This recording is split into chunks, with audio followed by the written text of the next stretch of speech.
Hi everyone, I'm Monique and I'm so excited to be sharing my first layout on the design team for Peartree Cutfiles. I'm going to be using the lovely collecting apples and alphabet background cut files for my layout today. I've got this really cute photo of my kitty starting back at school after the holidays and this lovely big apple.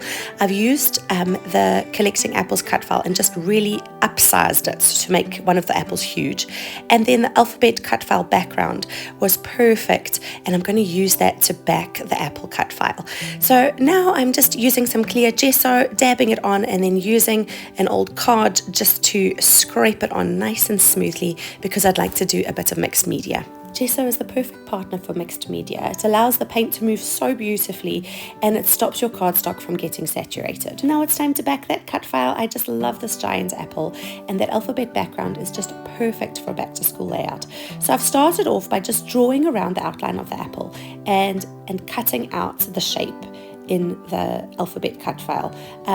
However, I decide that I actually want to raise that alphabet up rather than sticking it to the back of the apple. So you'll see here now I've got the centerpiece of the apple cut file that I'm not going to be using for anything else. And I'm just drawing around it to get the exact size of the center of the apple so that I can raise that in the middle of the giant apple.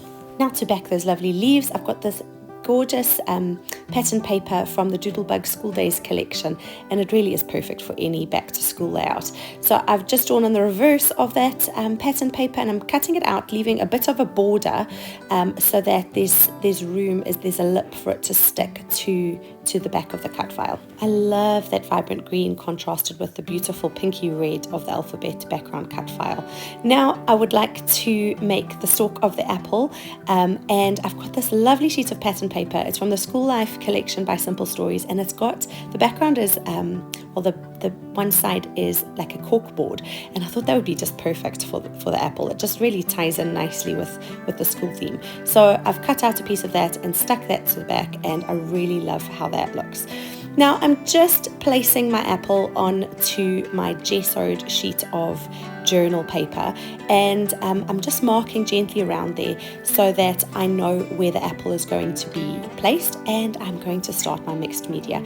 I've got these lovely Ecoline inks and I just love working with them. The colours are so vibrant. So what I've done is I've added a drop of the ink to my little paint palette there and I mix the colours and you can create really any colour that you like if you've got the basics.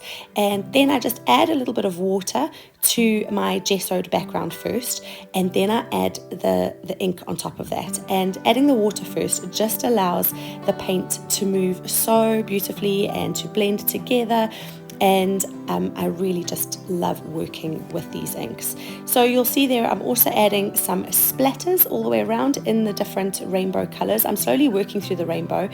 I do each colour, I make sure that there's a little gap before blending them together. It just makes me feel like I've got a bit more control of those colours and they blend together but not too much. So you still get a good chunk of each colour on its own, but then also a little bit of the lovely blended colours. I love the purple and that blue mixed together to create that lovely dark blue.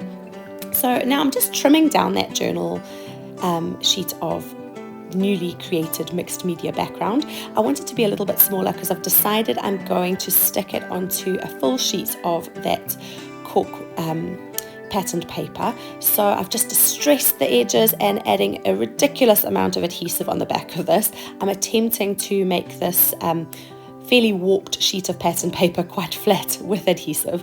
Now I'm just ruffling up those edges just to give some lovely texture and I've put that pattern piece of paper onto the corkboard a little bit skew.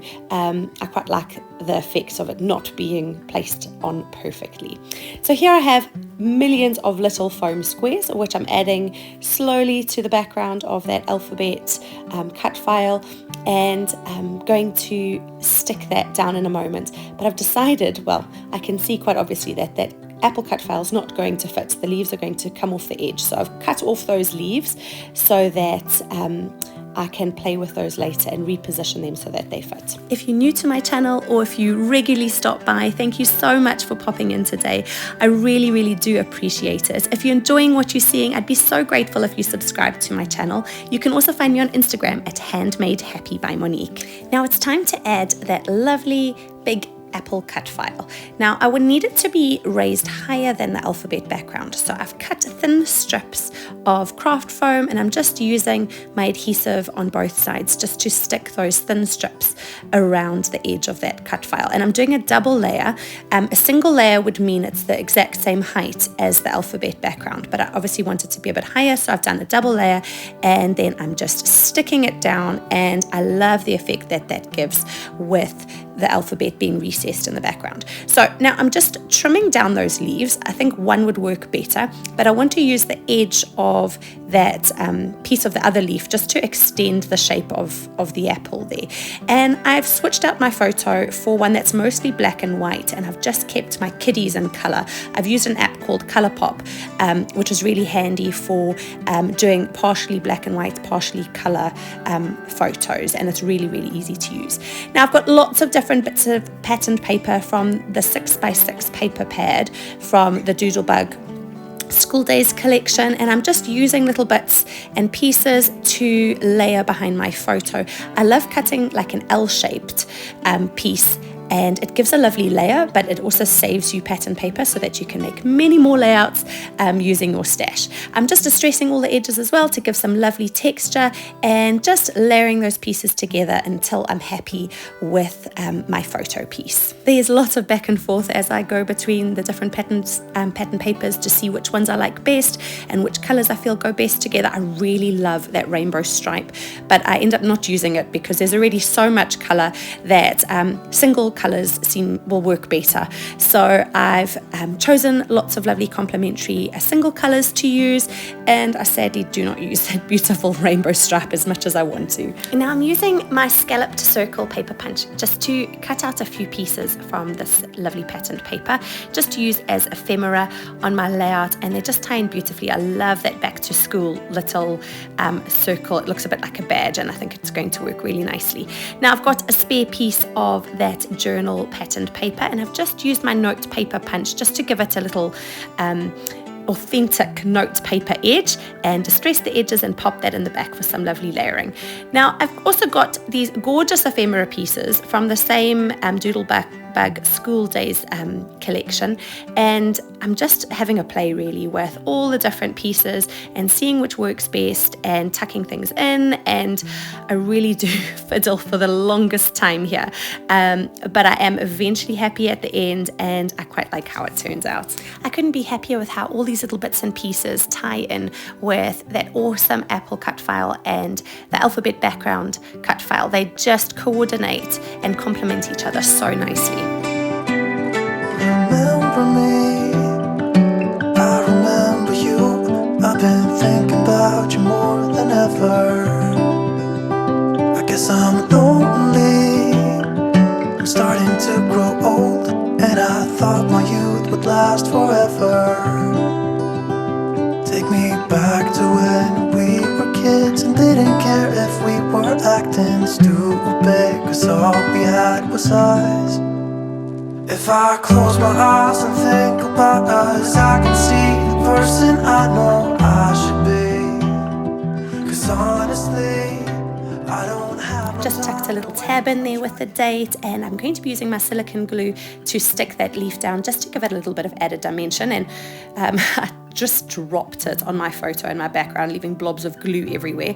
I do these kinds of things all the time. I am so clumsy, but thankfully a bit of paper towel sorts that out without any bother. So I've got these cute little tags, and I've just put them together, tied them together with a bit of twine, and I'm sticking them over that little schoolhouse banner that I've put along the bottom. You don't end up seeing much of it at all, but it was good as a foundation for those tags. So I'm sticking it all down using some silicone because I can smush that wet glue between all of the raised cut files. And now I'm just adding a little bit of mixed media. It felt a little bit empty in that little space there, so I just wanted to add a little bit of pink ink in there just to continue that rainbow all the way around the apple. Now my children started primary 2, and I'm just stamping that title there. So there isn't really one title here. There's quite a few word pieces, and I think they kind of all work together. My favorite really is the the little sentiment that's in the photo that says Primary 2, we're ready for you. So I suppose that's my main title really. And then I've just got these cute little enamel stars which I'm dotting about in clusters of 3, and there I am chopping off that last schoolhouse because I don't think it works too well.